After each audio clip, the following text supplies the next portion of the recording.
Water, the liquid that oceans are made of. And it fills endless depths. Only few will venture out into the endless open ocean of this vast underwater world. Most of the ocean inhabitants live in the city, as it were, like human societies. Very close together, with friendly neighbors and nasty co-tenants. While dangerous robbers lurk around at the edge of town.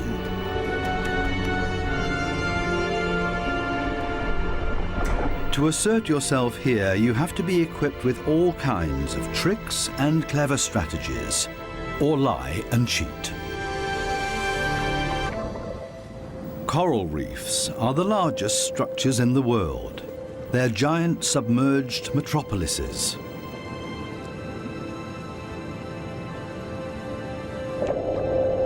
Millions of different inhabitants live in these cities. A universe with coral palaces and soaring towers.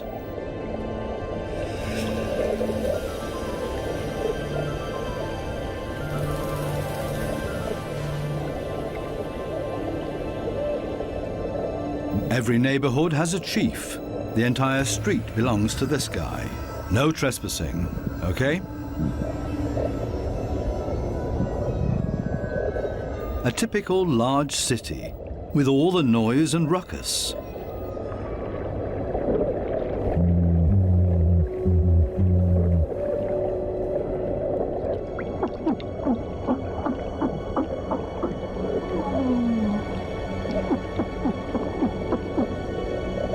Even this little porcupine fish bleats around. It creates this sound with its swim bladder.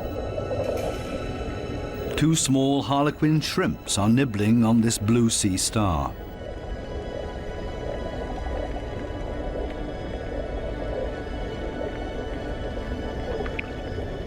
If someone else shows up, he will catch hell.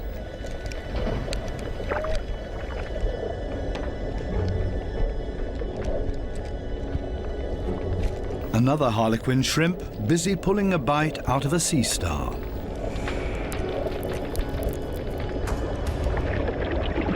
Moray eels in disagreement.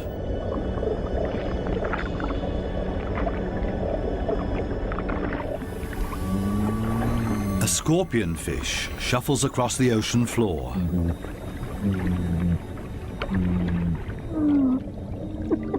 Everything and everybody makes a lot of noise. A boxer crab threatens everybody that comes by, holding two poisonous anemones in its claws. At least the anemone reef looks peaceful. Or does it? The clownfishes are having a huge squabble. Who does this anemone belong to?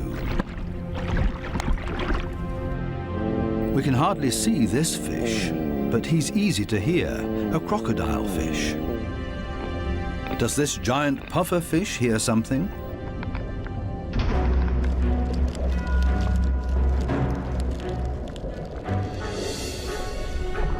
It's a ray that's getting away.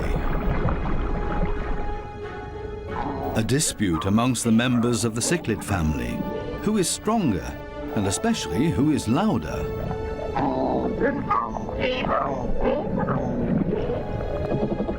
Two Walkman fish are noisily trying to woo a female.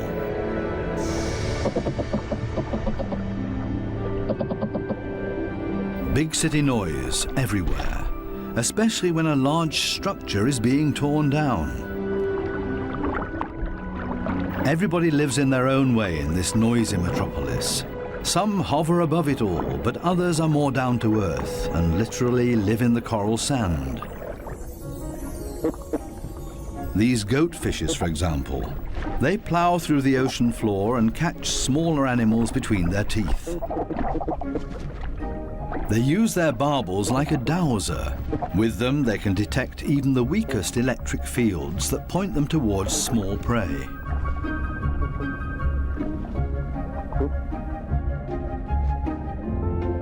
These gobies also dredge through the sand and feed on what they find in there. There's another way of finding prey in the sand. This blue-spotted stingray uses its wings like shovels, and there's always a chance of stealing something. While one works, others just stand by and feed on what's left over, maybe a piece of crab or a mussel. You have to be very familiar with this area to find the best morsels.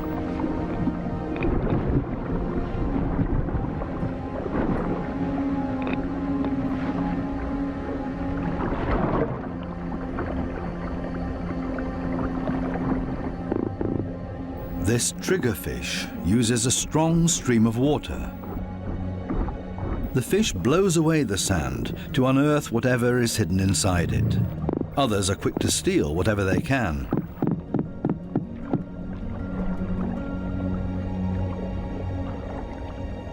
The triggerfish is a commanding fish, and most reef inhabitants are easily intimidated by him, except for these strange visitors that don't seem to show fear.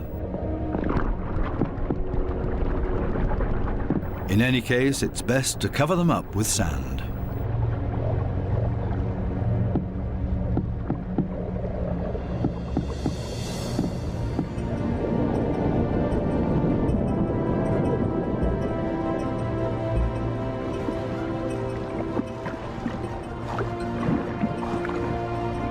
It's not easy for a small fish in a big city. There's always somebody with bad intentions. And you have to be extra careful not to get swallowed, like these moon wrasses, for example. So it's always safer for the smallest among the reef inhabitants to show up in schools. It's difficult to keep an eye out for only one little fish, and as a result the predator often grabs blindly at nothing and comes up empty. To show up in a big mob is always safest. Others are easily distracted at the sight of so much prey all at once. This easygoing giant pufferfish would never have a chance here anyway. Being part of a school of fish is always the best protection from predators. The slow ones are being ignored. No danger here.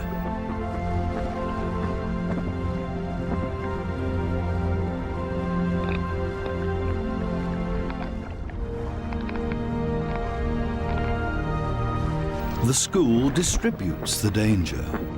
If there are 1,000 fishes, any of them can be the target, and 999 are going to be just fine.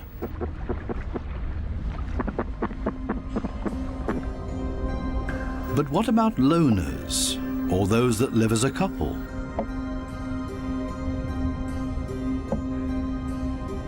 Seahorses, for example, camouflage themselves to look like the coral branches they're holding on to.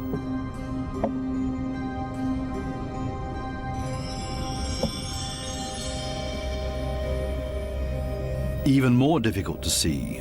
Where is the animal here?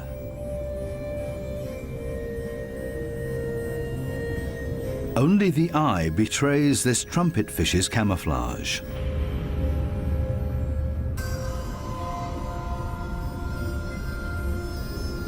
They do everything to not look like themselves.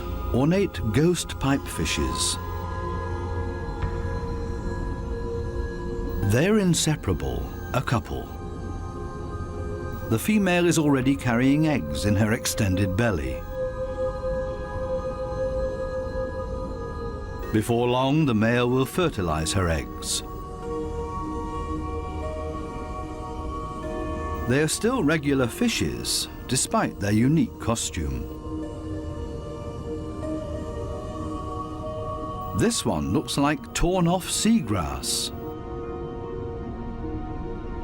The spiny wasp fish rocks back and forth in the current.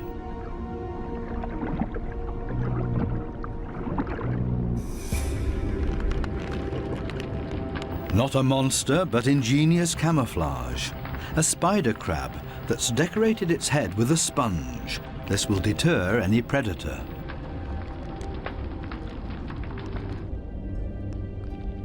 Another great camouflage, a barrel decorated with rocks. Only the movement of the gills betrays this stonefish.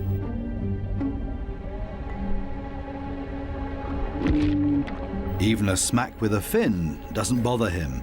The fish knows it will not hurt him. It only shoves him a little further to the side.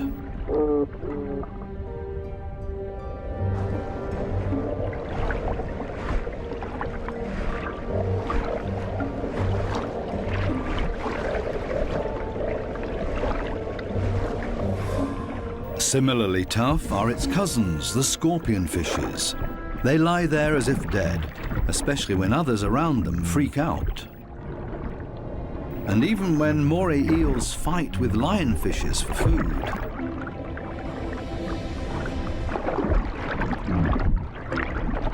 The scorpion fish lies in wait for its chance, and then immediately becomes completely motionless again.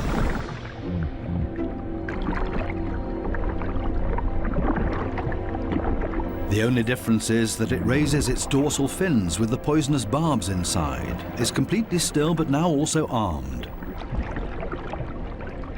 This large anglerfish virtually blends into the background tangle of algae and leaves. Right now, the anglerfish is on high alert. It ejects a large cloud in order to throw off predators. It's not the time to feed or catch anything. Its angling rod is lying flat on the fish's back. The white tip at the end of the rod is used to lure prey. The anglerfish feels threatened by something. Finally, it gives up its camouflage and moves further over, using its fins to float. As soon as the fish retracts the fins, it sinks to the ocean floor. Anglerfishes come in all kinds of shapes and sizes. Their trick is ingenious, using the angling rod as a lure. And every curious little fish becomes dinner. Many animals, including ocean inhabitants, communicate with a mixture of sounds and behavior. Everybody has to look out for their own survival in this metropolis of ocean inhabitants. But it seems maybe not quite everybody does it by themselves. The partner goby has come to an agreement with two pistol shrimps. The goby keeps an eye on things while the shrimps keep maintaining their hole. Larger rocks at the entrance are ideal for securing it.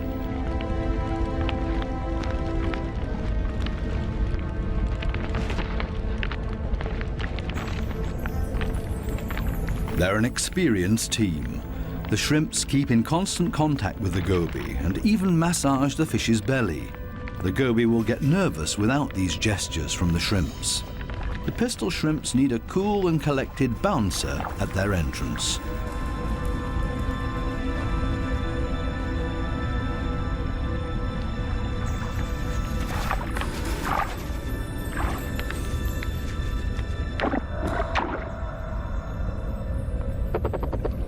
Teamwork. This is where the anemones settle with their poisonous tentacles.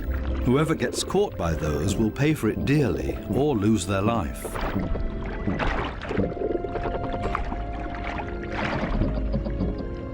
No wonder that there is virtually no one who likes to settle here. The little clownfishes are the only ones that know how to deal with these tentacles. They cover themselves with the slime of the anemone's tentacles and are protected from the poison. The clowns are safe in here, and in return will protect their anemone as well as they can. This seems like a sensible deal. But on occasion, the anemone will pull the tentacles inside its column-shaped body, which means the clownfish's home is gone. When this happens, they panic and look for another anemone that they can hide in for the time being. Unfortunately, this one is already occupied, and the next one as well, and this means having to fight its current owner. There's much to lose for the clowns. Without the anemone, they can't procreate. The clownfishes attach their eggs to the bottom of the column-shaped foot of their anemone, hidden behind the poisonous tentacles.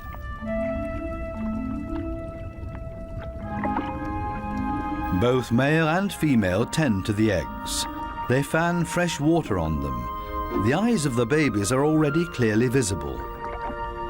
The clowns are very protective of their eggs.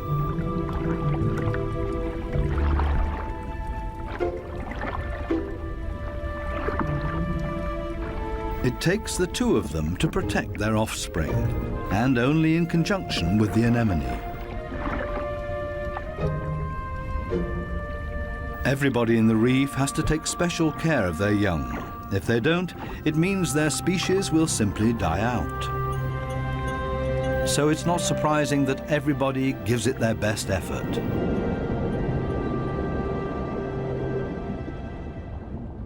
This triggerfish has hidden its offspring in a small hollow in the sandy ocean floor. And this means having to constantly protect this open egg site. On occasion, they blow and fan the eggs, but mostly they keep an eye out for predators. This means grave danger. One of the sea urchins is wandering straight towards the nest. The eggs have to be protected at all cost, but how? The triggerfish seems to consider the alternatives.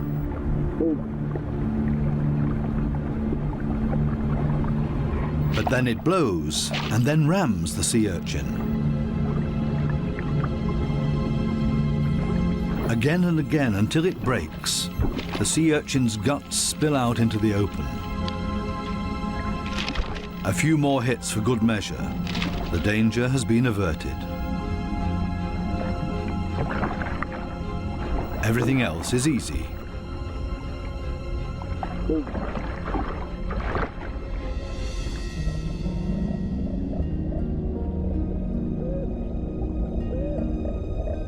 Two little damsel fishes cling to a coral branch, a pretty and obviously inseparable pair. They appear to have something important to do. And there it is. The female has been laying eggs and glued them to a coral branch. Over and over again, both of them sweep past the eggs to keep them clean. Two very busy parents in the middle of town. Not far from them, the same kind of damselfish, but this one is feeding on the eggs, not tending to them. This damselfish's priorities have changed. Its partner is gone, and it's impossible to bring the eggs through by itself. So it feeds on its own eggs to at least recycle the nutrients.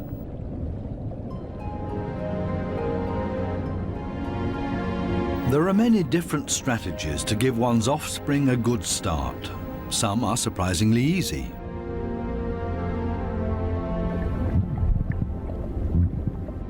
The mass mating of the black sea breams. The males are so generous with their sperm that often a cloud of it will engulf the entire wedding party.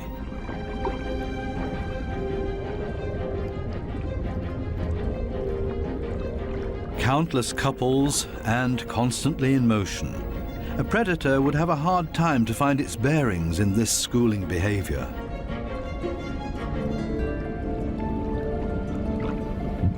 The fish's instincts cause them to mass mate in order to ensure the survival of their species.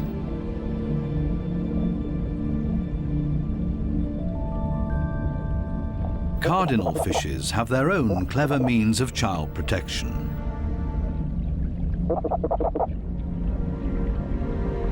It's not time yet. The couple are still flirting and courting with each other, going around and around.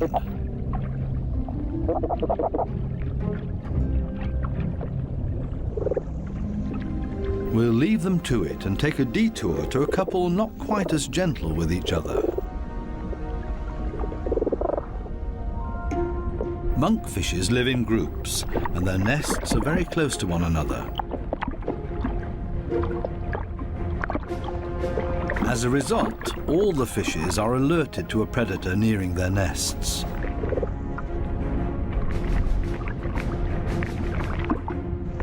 Hermit crabs love to feast on the eggs of the monkfishes, so the protective parents are all getting nervous.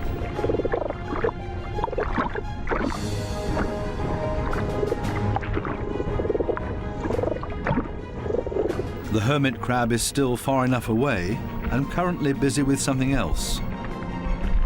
The hermit crab's best defense is its house that it carries around for protection.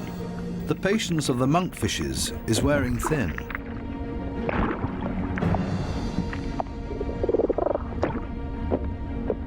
Now everyone attacks in order to bowl the crab away from their nests.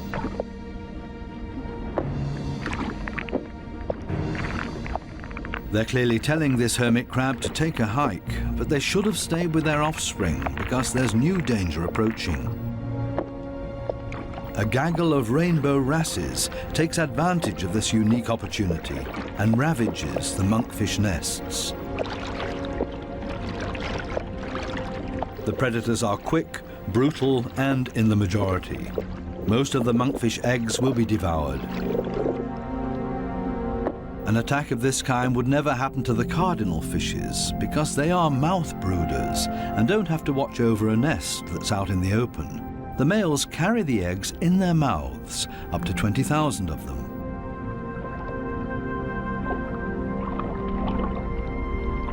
A mobile nursery. They're safe here in their father's mouth, unless, of course, he gets eaten.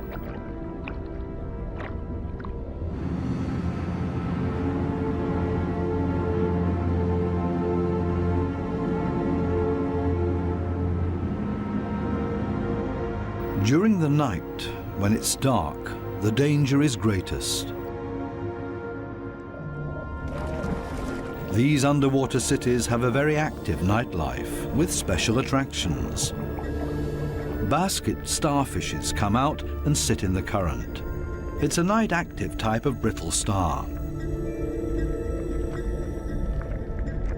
With their arms full of tiny little hooks, they filter plankton out of the water to feed.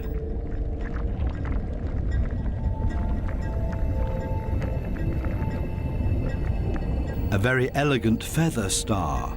It's on the move to find a better spot to filter plankton.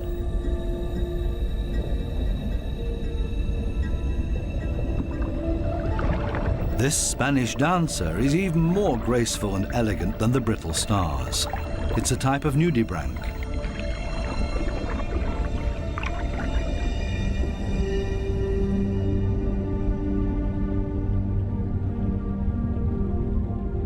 The giant pufferfish is relaxed and spends the night dozing off on the sandy bottom. Others prefer the safety of their quiet bedroom, a surgeonfish. Everybody settles in for the night as comfortably as possible. The parrotfish tucks itself away in its mucus cocoon for protection against predators. Everybody's sleeping arrangements are different. The poor triggerfish has to stand guard by its nest all night long. There's no time to rest.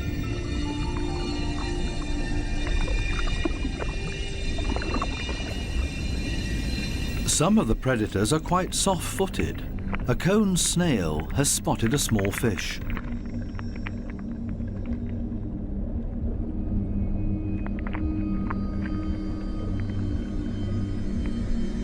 The snail is fast, and the prey disappears in the blink of an eye.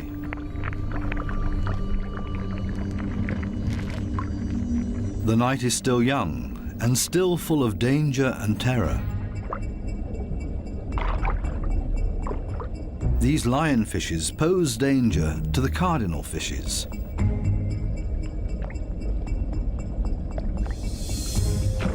Lionfishes suck in their prey.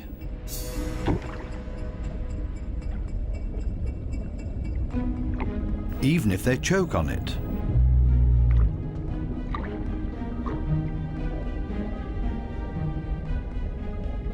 They're hanging around waiting for their chance.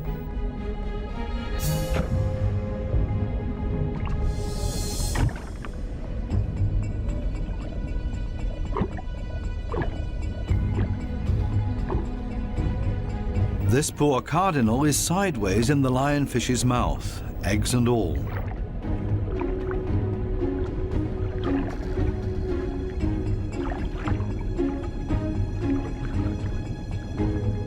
Lionfishes aren't the most elegant predators, with all their attachments and frayed fins. But this is all part of their camouflage. They're harder to see and blend into the background. Outside the reef, the lionfishes hunt as a school. They drive their prey towards one another with their fanned-out fins.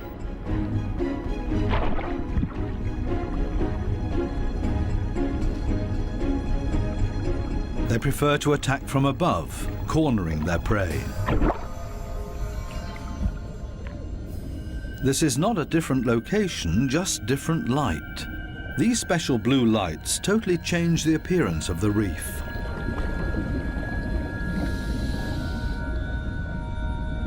Now we can see that the coral polyps are bright red, and they clearly stand out from their environment.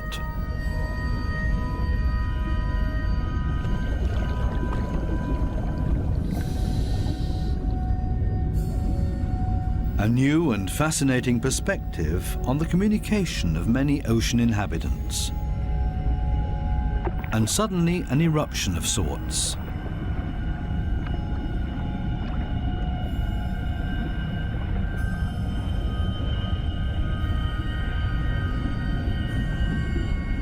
It looks like smoke, but in reality it's a type of reproduction.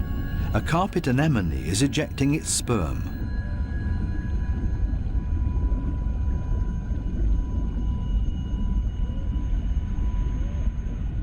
In the blue light, it looks like a dramatic eruption.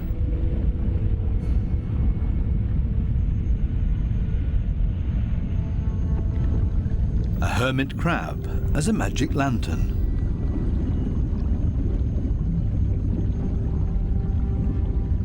The blue light brings out these colors.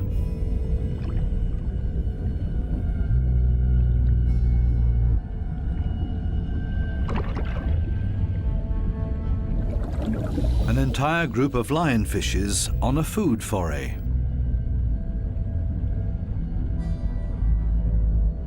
The animals don't seem to know any fear. It seems that they're well aware of the poison they carry in their back spines. They even use the light of our dive torches to their advantage. There's no nightly rest to be had here.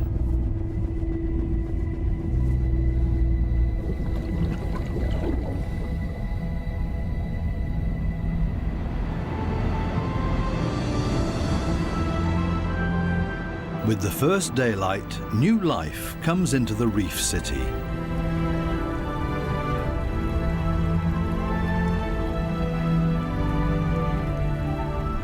They all seem to start going again, ponderously with armored fins.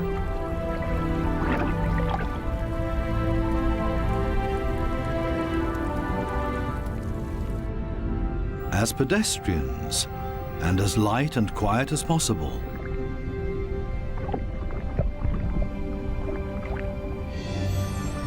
Mother and daughter, elegant and synchronous. Some have to hustle along on 10 legs. This spider crab runs straight into a brittle star gathering. A giant smash-up in the early morning. Wildly flopping around, everybody tries to get away.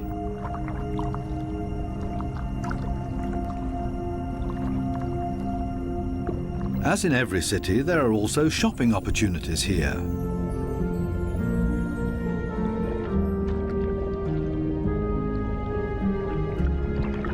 This moray eel knows her shops well. She rushes to her favorite store every morning. The same with this blue-spotted ray. But they haven't opened yet. It leans on one fin as if to say, it's waiting.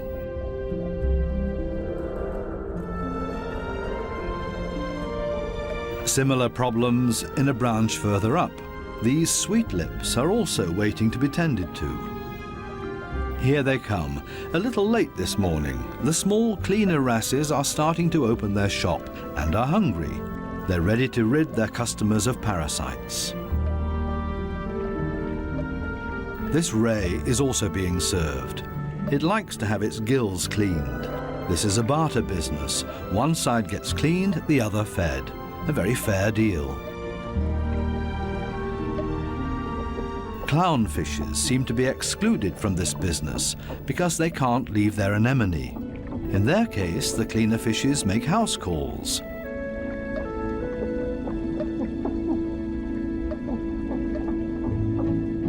This snake eel is also otherwise engaged, and the cleaner shrimps are also making house calls for him. Finally, it's the moray's turn. It has a lot of nutritious freeloaders on its skin and in its gills.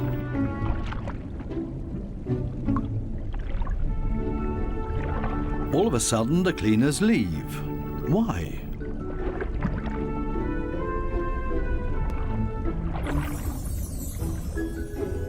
This Titan Triggerfish is no better off. The treatment has stopped before he was finished. The cleaner fishes have new customers, clients that have never come to see them before, and they're now being preferred over old customers. The point is that these new clients will like the service here so much that they will come back again. The regular customers have to be patient and wait until the new clients are finished. Cleaner fishes operate solely according to economic rules.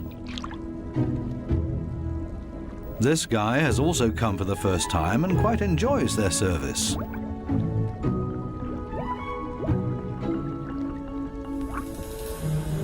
Sometimes it's too much of a good thing, though. This small black-spotted puffer just wants to look around and is not asking for a cleaning at this time. It swims away quickly and clearly annoyed. It's time to go back to the regular customers before they get impatient and leave for good.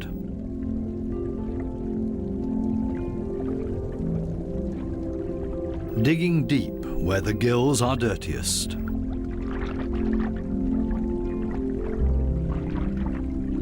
One last time through the mouth, and it's as good as new, and the teeth squeaky clean. Now this male moray can start looking for a suitable female. She is clearly not interested in male visitors.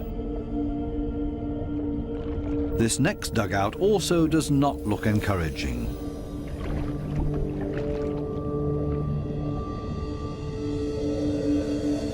These two have already found each other. A strange pair with a triggerfish as roommate. They seem to get along just fine. It's difficult to cut in as a stranger.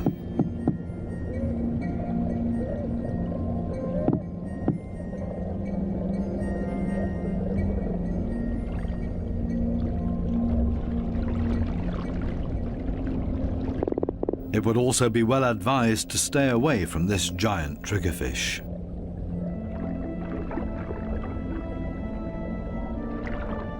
This, on the other hand, might be a different situation. It's important to be patient.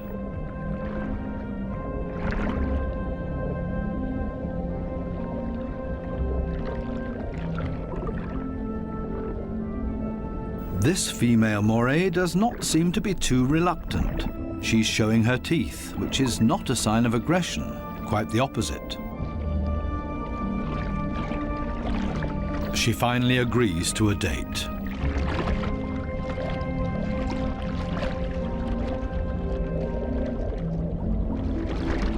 The two of them are getting to know each other. Moray eels are very gentle with their mates.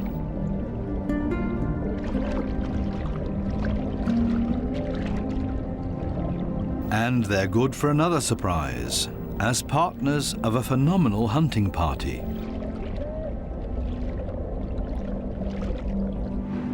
These types of hunting parties have to find each other first in this big city.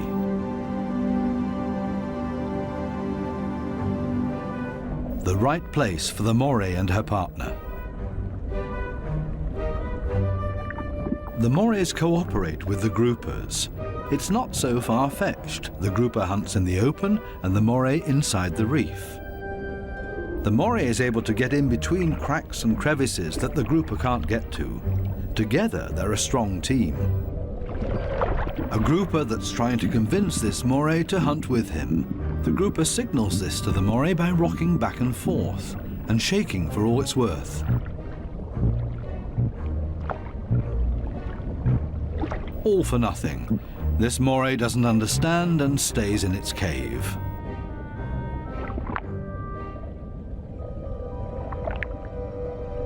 Next try. Maybe the moray will react this time and swim with him. Again, no luck.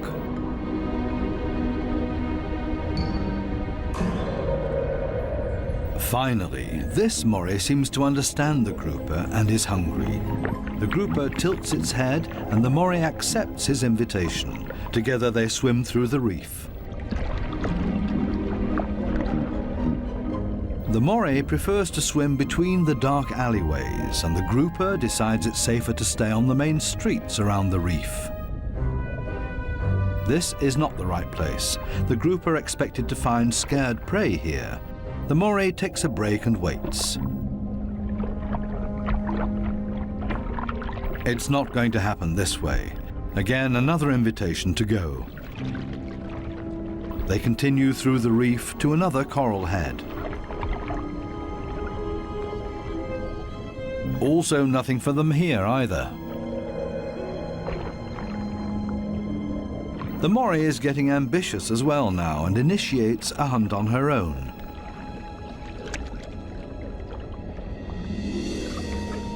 She might be better at finding hunting spots. They're successful in this next coral head, and then everything happens very quickly. The fishes are panicked, and both hunters are able to profit from that.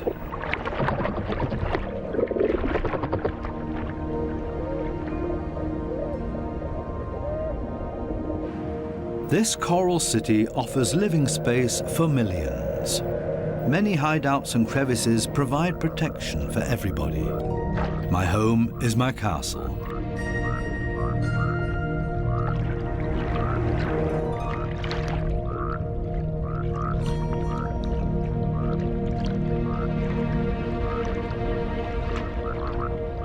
While some escape between sharp corals, others curl up in a ball.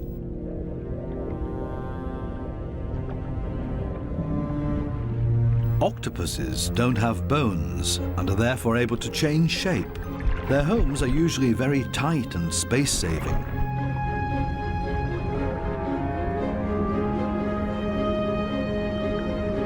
They like to live a bit further apart from their neighbors because they're not necessarily always friends with one another.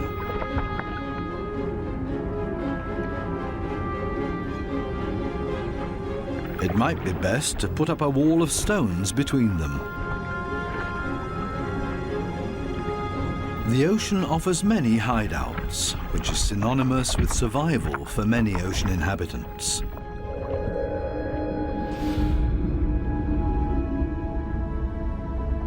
There can also be hideouts that nature never intended to be there, such as this giant wreck, 240 feet deep.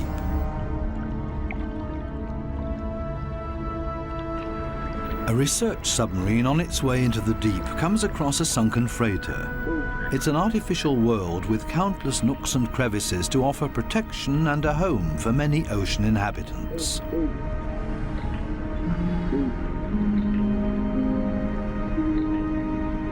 The wreck has long been overgrown with all kinds of sea life. The side of the hull has become a living wall made of corals and sponges.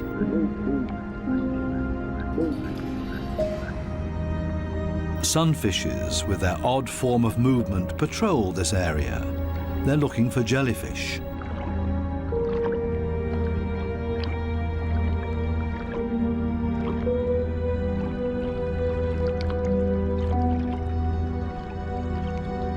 In steerage, where the current is strongest, filter feeders have found a new home, such as these sea fan corals.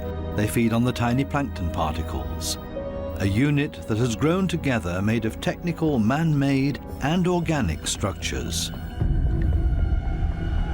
Even the steel anchor has grown a second skin, made of living beings. It offers these delicate creatures a solid structure to grow on. They have all made a comfortable home in this sunken world.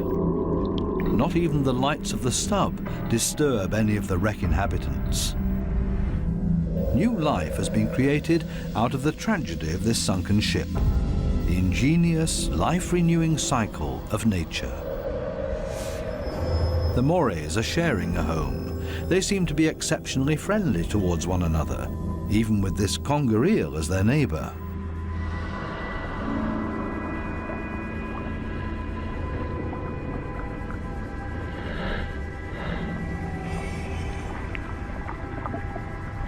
Even the octopus remains unharmed by the morays.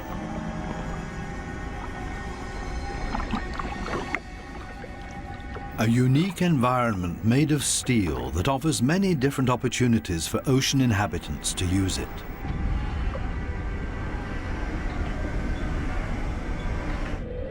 Even this fishing net offers a conger eel a place to hide. The original destination of the sub is located a bit deeper, a picturesque underwater city full of ancient amphora architecture. An antique merchant vessel sank here. Only the clay containers, once filled with Greek wine, are still visible. Now they offer homes and protection to many ocean inhabitants. Similar to the reef, hiding places are essential for staying alive down here. The amphorae have a very special shape. They taper towards the bottom, so they could be stored sitting upright in a layer of sand in the hull of the ship. The amphorae and their precious contents were safe during transport. Spiny lobsters welcome these types of caves. Conger eels also feel safe in this mess of amphorae and shards of clay, as if it was made for them and their slender, long bodies.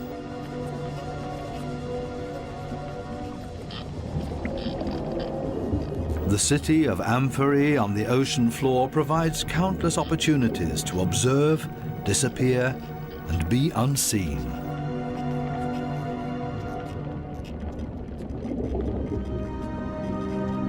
Maybe that's why this city seems to be very calm and orderly, even when the conger eel swims above everybody's abode.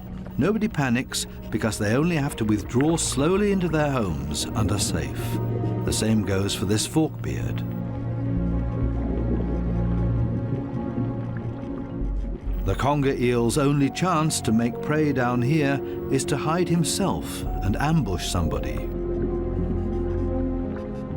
The sunfishes also don't have much luck feeding here, for the same reasons as the conger eel. On the other side of the globe, the Spencer Gulf in southern Australia. Every year, hundreds of giant cuttlefishes meet up to mate. The rocky seabed offers great holes and caves to hide the eggs.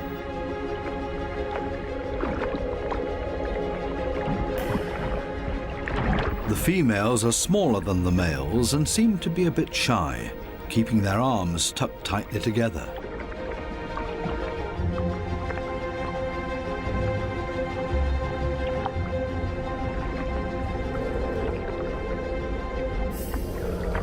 The males, on the other hand, present every bit of themselves openly to impress the females, but also other males that are potential rivals. When the going gets tough, it's always a good idea to hide behind the safety of a cloud of ink.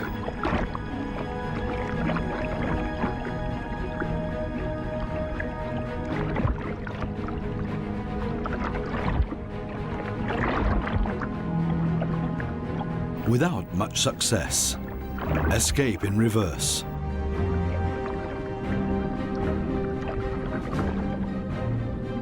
Only the strongest of them have a chance with the females. He's a winner and courts his female by changing his color to interesting stripes. She has agreed to mate with him, and they hug tightly. He deposits his sperm package into her mantle opening. Immediately afterwards, she withdraws into one of the caves on the ocean floor in order to avoid courtship from other males, a clear signal. The male is protecting his female from other rivals.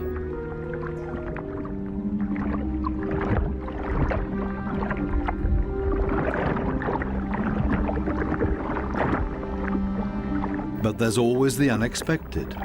A so-called sneaker male tries to cut in. This male is much smaller and pretends to be another female by acting like one, very demure and shy.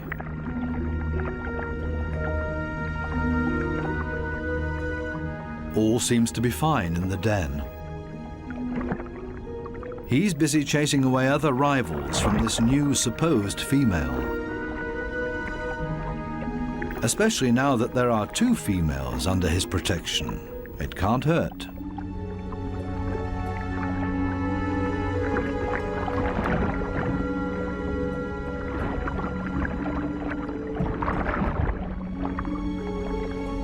The two supposed females on the bottom below him are getting closer to each other, the sneaker male and the female. They mate in secret, under the protection of the strong male. As soon as the sneaker male is found out, it gets dangerous for him, but he has achieved what he came for and mated with this female. The beatings are nothing compared to the glory of his success. Intelligent strategies and tricks are essential for survival underwater and part of everyday life. A final dive into the magical world of sharks. This spot on a sandbank close to the Bahama Islands has great attraction for these lemon sharks. They come here by the hundreds, and nobody exactly knows why.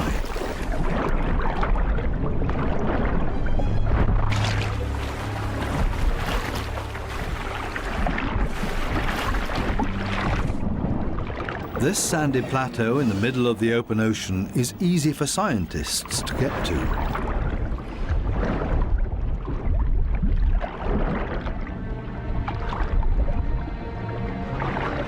This experiment will show how sharks react to their own reflection. The metal mirror stands upright on the seabed. The animals that swim towards it will see their own reflection coming closer. How will these lemon sharks react? Now the researchers have to have strong nerves. Things stay surprisingly calm. The foreign object is almost ignored, as if it had been there forever. The sharks either swim past it or underneath it.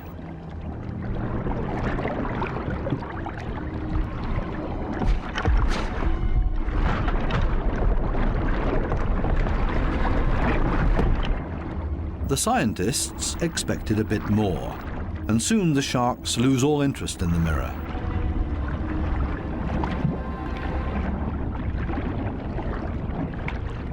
Some sharks even calmly drop to the seabed to rest.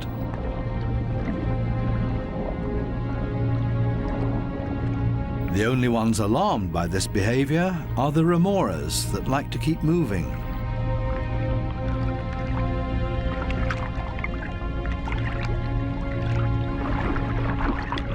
They let go of their shark and see if they can't hitch a ride with a more active individual. Shark hopping. This one isn't a good choice either, so they continue to yet another one.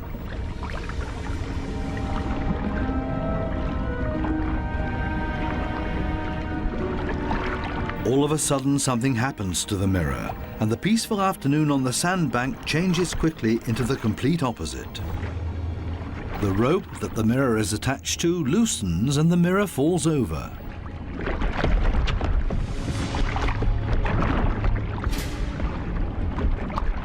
Suddenly, and seemingly out of nowhere, several sharks rush to the mirror and show great interest in it.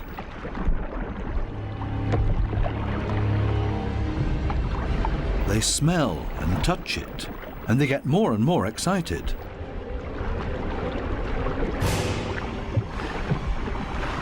What happened all of a sudden? None of the scientists have any idea how to explain this change in behavior. The animals that were calm and collected only a second ago are now completely out of their minds, and the situation quickly escalates into a mass attack on the mirror. Do they mistake their own reflection for an opponent? It's time for the divers to leave because it's not safe anymore. The communication of the ocean inhabitants continues to offer new and exciting insights, though we will probably never fully understand them.